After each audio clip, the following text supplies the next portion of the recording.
जय महाकाल मित्रों। आज हम पेचाशनी की शक्ति ट्रांसफर के बारे में बताने जा रहा हूँ और जिन्होंने ट्रांसफर लिया है उनका अनुभव मैं आपको सुनाने जा रहा हूँ। तो सुनिए आप। और इनको आने को काफ़ी अच्छे अनुभव हुए, लेकिन जो छठे दिन की क्रिया में नहीं हो पाई, बस 5वें दिन की क्रिया में हुई। और आने वाले समय में और भी होंगे। जितना दिन की उनकी क्रिया होगी उस बीच में और भी अनुभव होंगे। तो ये इनकी 5वें दिन की क्रिया है। तो 5वें दिन तक का इन्होंने अनुभव भेजा और इसे सुनिए। और आप इनको काफ़ी अच्छा अनुभव हुआ। जैसे कि ये अपने कक्ष में साधना कर रहे थे, तो उस समय वो कुछ, जब मुख्य द्वार होते हैं, साधना के मुख्य द्वार होते हैं, वहाँ पे कुछ उनको शक्ति नजर आई कि उसके ऊपर कोई बैठा है, लटका हुआ है। जिस प्रकार से एक कोई पेड़ के ऊपर बंदर जैसे लटके हुए होता है, उस प्रकार से उनका अनुभव रहा। तो देखिए और बाकी इस अनुभव को सुनिए। इससे पहले जिन्होंने हमारे YouTube चैनल को सब्सक्राइब नहीं किया है, तो सब्सक्राइब कीजिए, लाइक कीजिए, शेयर कीजिए। अगर शेयर भी नहीं करते हैं तो लाइक और सब्सक्राइब कीजिए, ताकि हमारे जो भी आने वाली वीडियो हो वो आपको तत्क्षण मिले और आपके ज्ञान में वृद्धि हो सके। ठीक है, तो आप सब्सक्राइब कीजिए। जय माता जी, जय महाकाल। तो मैं कुछ बता देता हूँ।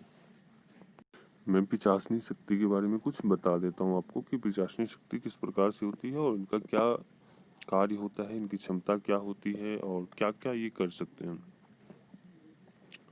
तो पिचासनी शक्ति एक उच्च कोटि की शक्ति होती है और ये बहुत भयानक होती है।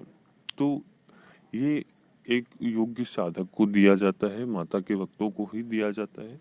और जो उच्च कोटि के साधक है उन्हें दिया जाता है, जो सांसारिक रूप से अलग हों या गृहस्थ में हों, लेकिन माता के भक्त हों और उच्च कोटि के साधक हों, तो उनको दिए जाते हैं। जैसे कि उनको कोई साधक है, वो लगाना चाहते हैं कुछ, कोई चौकी वगैरह या कोई स्थान बनाना चाहते हैं, या आप उस स्थान पे किसी का निराकरण करना चाहते हैं। जैसे किसी के ऊपर तंत्र है, तंत्र मंत्र प्रयोग है, उनका आप निवारण करना चाहते हैं, या किसी के ऊपर किसी ने प्रेत भेज दिया है, या प्रेत से छुटकारा पाना चाहते हैं या दिलाना चाहते हैं, तो ये सभी चीज़ों में कार्य करते हैं। ठीक है, वशीकरण, मोहन, उच्चाटन, ये सब चुटकियों में ये करके आपको देते हैं। लेकिन इसमें यही होता है कि इसका गलत प्रयोग नहीं करना चाहिए। वशीकरण गलत नहीं करना चाहिए, किसी का मारन नहीं करना चाहिए, किसी का इनको किसी के ऊपर भेजना नहीं चाहिए। तो ये सब गलत कार्य है। इनको बुरे कार्यों में कतई उपयोग नहीं करना चाहिए। ठीक है, तो इनका ये प्रभाव है। ठीक है, जैसे कि आप चाहते हो कि मैं कुछ शक्ति लूं और उच्च कोटि में लूं, तो उन साधकों के लिए मैं कहूँगा कि आप पहले तो आप कोई साधना कीजिए। अगर साधना नहीं करते हैं तो यहाँ से एक साधना दी जाएगी, क्रिया दी जाएगी, एक अनुष्ठान दिए जाएंगे। पहले 1.25 लाख का वो अनुष्ठान संपन्न करने होंगे, उसके पश्चात ही ये शक्ति ट्रांसफर दी जाएगी। तो इन साधक को भी वही क्रिया करवाई गई है। जब ये अनुष्ठान संपन्न कर चुके हैं, कर लिया है इन्होंने, उसके पश्चात इनको ये ट्रांसफर दिया गया है।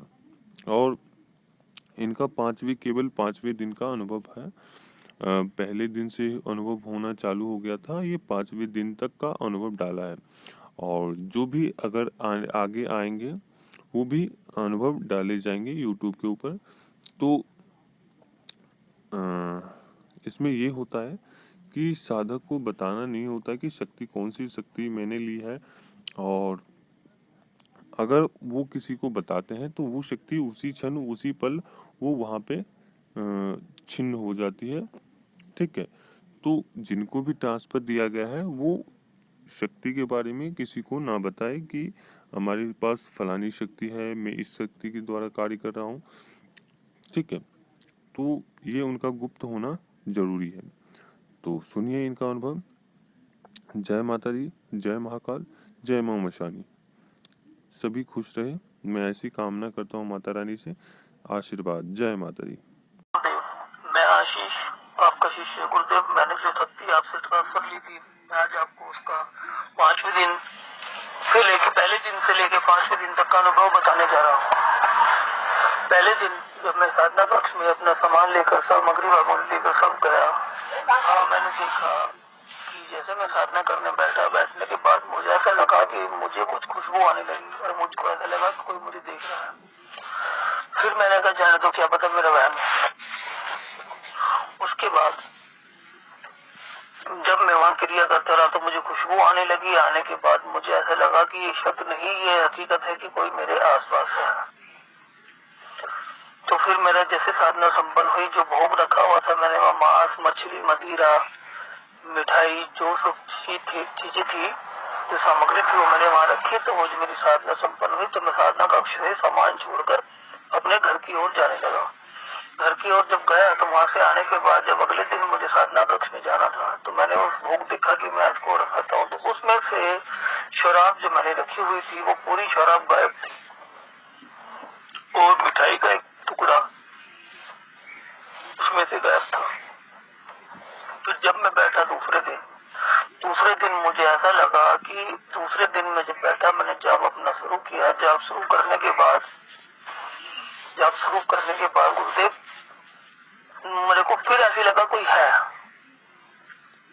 मैंने सोचा फिर से कि नहीं, ये मेरा वहम है, मगर मैं जाप अपना करता रहा। जाप करने के पश्चात मैं देखता गया कि मेरी जैसे तीसरी माला स्टार्ट हुई, तीसरी माला संपूर्ण हुई, तो मेरे साधना कक्ष में अचानक से एक बिल्ली आ गई। बिल्ली आने के बाद मैंने देखा कि शायद ये बिल्ली ऐसी आ गई होगी, मगर नहीं, वो कभी बिल्ली वहां पर कभी नहीं आती। उसके बाद तीसरे दिन फिर मैंने वही क्रिया करी। अपना भोग था, वो सारा भोग मेरा समाप्त हो जा रहा था। तीसरे दिन में फिर गया, फिर मैंने साधना आरंभ किया। आरंभ करने के बाद मुझे कोई छक्के से किसी के चलने की आवाज आने लगी, छम छम छम छम छम छम, जैसे कोई मेरे आजू बाजू कोई लड़की चल रही हो। मेरे कमरे के बाहर साधना कक्ष के बाहर कोई लड़की चल रही हो। फिर मेरे को लगा शायद कोई हो, मैंने इग्नोर कर दिया। इग्नोर के बाद मैं फिर अपनी साधना संपन्न करने लगा। चौथे दिन मैंने फिर आरंभ किया। तीसरे दिन कभी मेरा भोग गायब था। चौथे दिन मैंने फिर आरंभ किया। चौथे दिन जैसे मैंने आरंभ किया, आरंभ करने के पश्चात वहां पे मैंने ऐसे लगा कि कोई फिर से मेरे आसपास कोई आने लगा। फिर उसने मेरे को टच किया कि मुझे लगा कि मुझे किसी ने छुआ है। उसके बाद फिर मैंने वही जो मेरी प्रक्रिया है जो वैसी वैसी चलती रही। चौथे दिन कभी मेरा भोग समाप्त हो गया। मैंने जाके देखा चौथे दिन का भी भोग वहां पर नहीं था। पांचवें दिन का अनुभव यह है मेरे कि जब मैं साधना करने लगा, करने के पश्चात मैंने देखा कि मुझको ऐसा महसूस हुआ कि कोई मेरे पास है। उसके बाद फिर मैंने देखा कि जब मेरे कोई पास है तो मुझे आवाज आने लगी। दो बार आवाज आई और मैं उसको समझ नहीं पाया कि वो आवाज क्या कह रही थी, वो चीज, वो शक्ति क्या बोल रही। इस चीज का मेरे को एहसास है कि वो एक शक्ति थी। गुरुदेव मार्गदर्शन करा। आपका शिष्य। धन्यवाद। तो आपने सुना इनका अनुभव। आप सभी एंजॉय कीजिए, सुनते रहिए आप सभी। तो देखिए, और जिन लोगों ने ट्रांसफ़र लिया है उनसे काम भी करवा रहे हैं, अच्छा खासा उनका कार्य हो रहा है। लेकिन मैं सदैव यही कहूँगा कि जो भी किन्हीं से भी शक्ति ट्रांसफ़र लें, वो किसी गलत कार्यों में उसका यूज़ ना करें। ठीक है, तो अभी तक के लिए जय माता दी, जय महाकाल, जय मां मशानी, जय भैरव।